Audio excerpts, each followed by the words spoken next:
Hey guys, this is Justin, hello, and welcome to another video, and guess what? Another entry today in the hashtag AskX series. You have a question about Star Wars lore you'd like me to answer, fire it off in the comments down below with the hashtag AskX. This has been so fun and you guys have been loving it, so it continues. So first off, we have CT7567 who says, what exactly was the official reasoning for the blockade over Naboo? We know that it was just Palpatine telling Newt Gunray to do so to kickstart his plan, but what was the public reason or the one given to the Senate? So, first of all, I highly recommend, if you're interested in this era, and especially how the galaxy saw what was going on in the years leading up to and including the Phantom Menace, read Darth Plagueis. We get so much about Naboo politics in that novel, from Naboo's early plasma exports to the positioning of Amidala for the throne to even the creation of the N1 starfighter program. So there is some important context, and let's start with the Trade Federation. So in the months and years before the invasion of Naboo,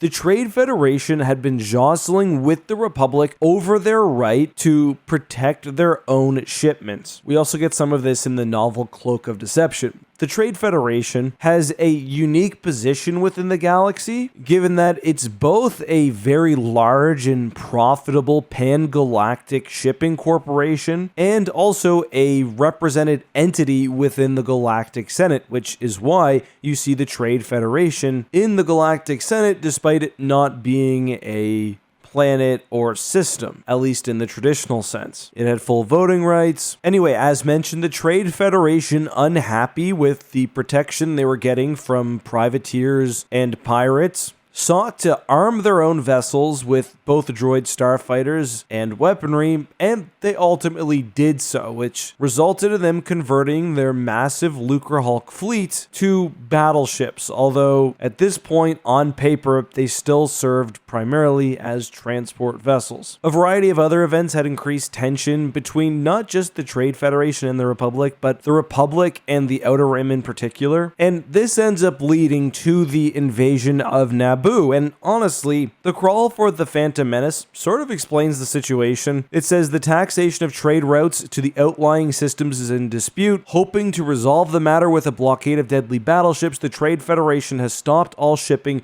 to the small planet of Naboo. The Expanded Universe, of course, gave more detail on this. Specifically, the law the Trade Federation was opposing was Senate Resolution BR 0371. According to the New Essential Chronology, and I quote, Chancellor Valorum proposed a tax on the Outer Rim trade routes, effectively abolishing the free trade zone that had made the Trade Federation so wealthy. Senator Lot Dodd of the Trade Federation objected to this obvious check to its power and demanded that his conglomerate be able to expand its droid armies to defend against the Nebula Front. And yes, right before this situation, the Trade Federation had suffered another major attack by pirates. Anyway, aside from Plagueis, the specifics leading to the invasion are also covered in Cloak of Deception, which I referenced earlier, and we know from that novel specifically that Naboo was chosen specifically because Palpatine publicly was in support of and in the ear of Valorum when it came to the passage of the anti-free trade bill. Very fun novel. Of course, it was Sidious who suggests to the Trade Federation that they target Palpatine. But yeah, publicly, that was the rationale given for the invasion of Naboo. Now, was this legal? No. I mean, the heads of the Trade Federation are arrested at the end. You know, the Trade Federation tried to act like the blockade itself, if not the invasion, was legal, but there's no way you can starve a populace out. In the real world, that's an act of war. But I mean, this was also meant to show that the Trade Federation had its roots in the Republic, as did other major corporations, and more importantly,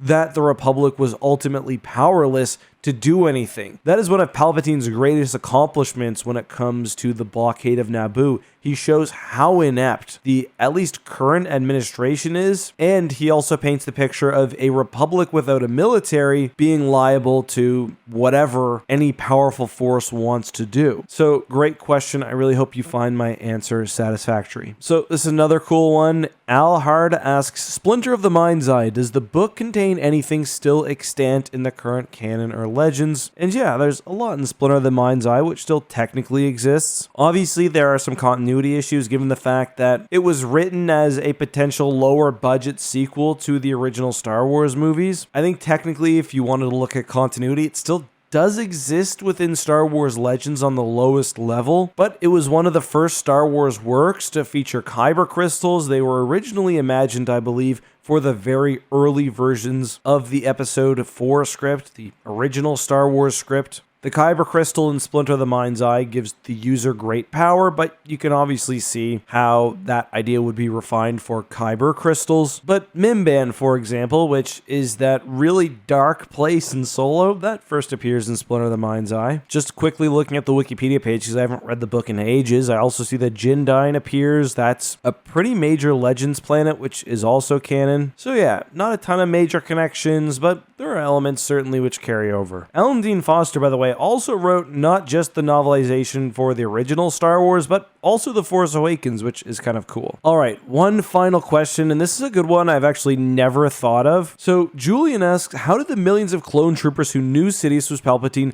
not confer with the senators who knew that Sidious was manipulating the Clone Wars? This is, I think, one of the difficulties with the new canon's approach to clone loyalty. In Star Wars Legends, the clones simply followed the order they were programmed to from birth. Some regretted it. We see in The Dark Lord, The Rise of Darth Vader, that some clones, some few clones, especially the commandos and the ARC troopers, because they had more independence, refused to follow the order. But the whole Order 66 situation is weird. The clones before Order 66, at least according to Clone Wars TV show, certainly don't know that Palpatine and Sidious are the same. There's an episode, I can't remember which one, I know that Kenobi openly discusses the hunt for Lord Sidious with Rex, I believe, or Rex references it. But yeah, when they respond to Sidious on the Order 66 best friend phone call, they reference my Lord Sidious. So presumably there's something that takes over in the neural chip that says, hey, Papa Sidious is calling, the New Order has started, everything else goes out the window. The Bad Batch does open up the idea of regretful clones. So yeah, you'd think that someone who remembers what happened during Order 66